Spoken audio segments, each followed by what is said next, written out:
Assalamualaikum warahmatullahi wabarakatuh. Perkenalkan, nama saya Amelia Rahmayani dengan NIM 2011 3004 dari Prodi Akuntansi. Di sini saya akan menjelaskan tentang pemeriksaan surat berharga dan investasi. Adapun materi yang pertama akan saya bahas tentang sifat dan contoh surat berharga. Investasi dalam surat berharga dapat merupakan aset lancar atau current aset atau non-current aset, tergantung maksud atau tujuan dari pembelian surat berharga tersebut. Apakah pembelian surat berharga tersebut itu masuk dalam jangka panjang atau dalam jangka pendek?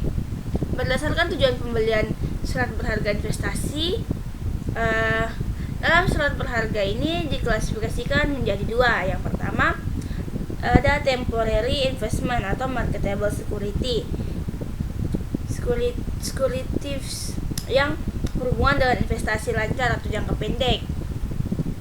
Investasi untuk jangka pendek ini tujuannya untuk memanfaatkan kelebihan dana yang tersedia sehingga mudah untuk diuangkan dalam waktu singkat. Contohnya seperti deposito berjangka yang tidak lebih dari 3 bulan, saham atau obligasi yang marketable sehingga mudah untuk diperjualbelikan. Adapun yang kedua tentang long term investment yang berhubungan dengan surat berharga untuk jangka panjang. Tujuannya ini untuk menguasai manajemen dari perusahaan yang sahamnya dibeli lebih besar atau sama dengan 50% dari saham yang beredar dan memperoleh pendapatan yang continuous. Long term investment ini biasanya digunakan sebagai sumber penampungan dari penjualan hasil produksi atau sumber pembelian bahan baku.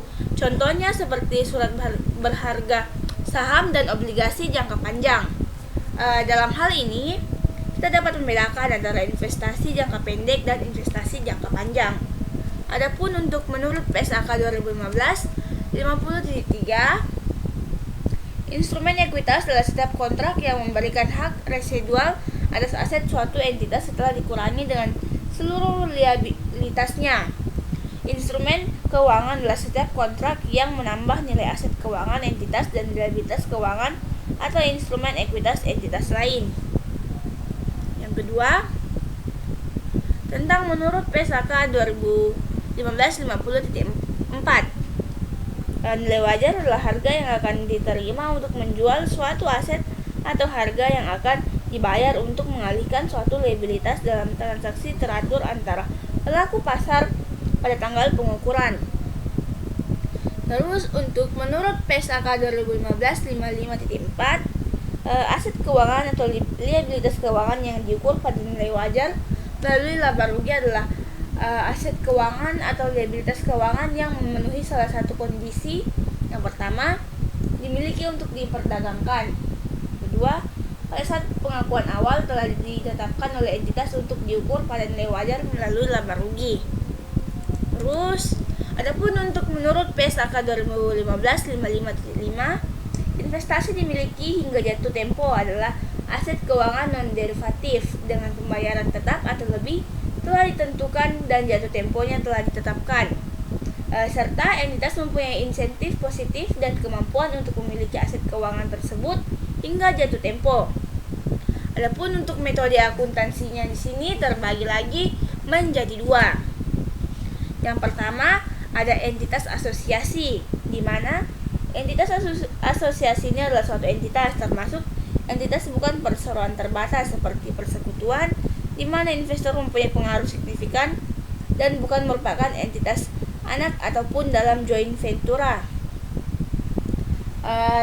Investor harus mengukur investasinya pada entitas asosiasi dengan menggunakan metode biaya. Dalam metode biaya, investasi diukur pada biaya perolehan dikurangi akumulasi kerugian penurunan nilai sesuai dengan penurunan nilai aset. Investor harus mengakui dividen dan penerimaan distribusi lainnya sebagai penghasilan terlepas apakah hal tersebut berasal dari akumulasi laba entitas asosiasi yang timbul sebelum atau sesudah tanggal perolehan.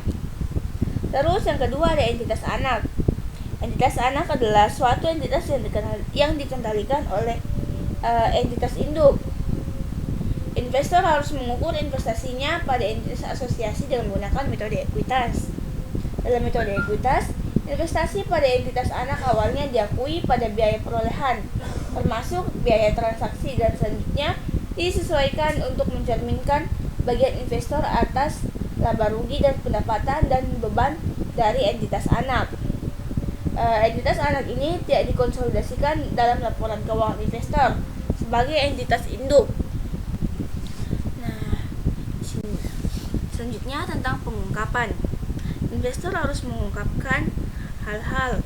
Untuk investasi pada entitas asosiasi, investor harus mengungkapkan jumlah dividen dan penerimaan distribusi lainnya yang diakui sebagai penghasilan. Dan untuk investasi pada entitas anak, investor harus mengungkapkan secara terpisah bagiannya atas laba atau rugi dan bagiannya atas operasi yang dihentikan dari entitas anak tersebut. Adapun yang kedua tentang tujuan pemeriksaan atau audit objektifis surat berharga.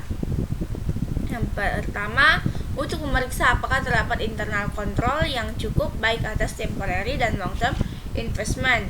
Yang kedua, untuk memeriksa apakah surat berharga yang tercantum di laporan posisi keuangan betul-betul ada, dimiliki oleh dan atas nama perusahaan pertanggal laporan posisi keuangan. Yang ketiga, untuk memeriksa apakah semua pendapatan dan penerimaan yang berasal dari surat berharga tersebut telah dibukukan dan uangnya diterima oleh perusahaan. Yang keempat, untuk memeriksa apakah penilaian dari surat berharga tersebut sesuai dengan standar akuntansi yang berlaku di Indonesia. Yang kelima, untuk memeriksa apakah penyajian laporan keuangan sesuai dengan standar akuntansi keuangan yang berlaku di Indonesia. Terus, adapun tentang prosedur pemeriksaan surat berharga yang disarankan. Yang pertama, pelajari dan evaluasi internal control atas temporary dan long term investment. Yang kedua, minta rincian surat berharga yang diperlihatkan saldo awal, penambahan dan pengurangan serta saldo akhirnya yang ada dalam neraca perusahaan. Yang ketiga, periksa fisik dari surat berharga tersebut dan juga pemiliknya. Kita lihat secara fisik surat berharga tersebut jumlahnya berapa dan siapa yang memiliki terkait dengan surat berharga yang ada pada perusahaan. Yang keempat, cocokkan data dalam rincian dengan berita acara pemeriksaan fisik surat berharga tersebut. Yang kelima, periksa matematikal akurasi dari rincian surat berharga. Yang keenam, cocokkan saldo akhir dari rincian tersebut dengan buku besar.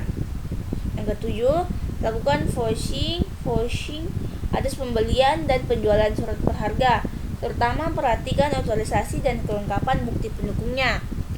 Prosedur voicing ini merupakan prosedur pengujian dengan cara melakukan penelusuran dari bukti pembukuan ke bukti transaksi. Yang kedelapan, periksa perhitungan bunga dan dividennya dan perhatikan segi perpajakannya. Di sini harus diperiksa apakah bunga atau dividen yang diterima ini telah dibukukan semuanya.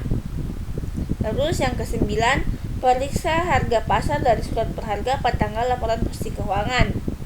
Untuk temporal investment ini, valuation-nya adalah mana yang lebih rendah antara harga beli dan harga pasar. Dan untuk long term investment, valuation-nya itu adalah berdasarkan harga beli kecuali jika tendensi menurunnya harga pasar surat berharga tersebut untuk masa yang cukup panjang. Yang ke-10, adakan diskusi dengan manajemen untuk mengetahui apakah ada perubahan tujuan dari pembelian surat berharga yang akan mempengaruhi klasifikasi dari surat berharga tersebut. Yang ke-11, periksa subsequent event untuk mengetahui apakah ada transaksi sesudah tanggal laporan posisi keuangan yang akan mempengaruhi klasifikasi atau disclosure dari surat-surat berharga tersebut, misalnya penjualan long term investment dalam subsequent period. Yang ke-12, periksa apakah penyajiannya sudah sesuai dengan standar akuntansi keuangan yang berlaku di Indonesia. Dan yang terakhir, tarik kesimpulan mengenai kewajaran saldo temporary and long term investment yang diperiksa. Mungkin itu saja yang dapat saya sampaikan. Kurang dan lebihnya mohon dimaafkan. Billahi fisabilillah, fastabiqul khairat. Assalamualaikum warahmatullahi wabarakatuh.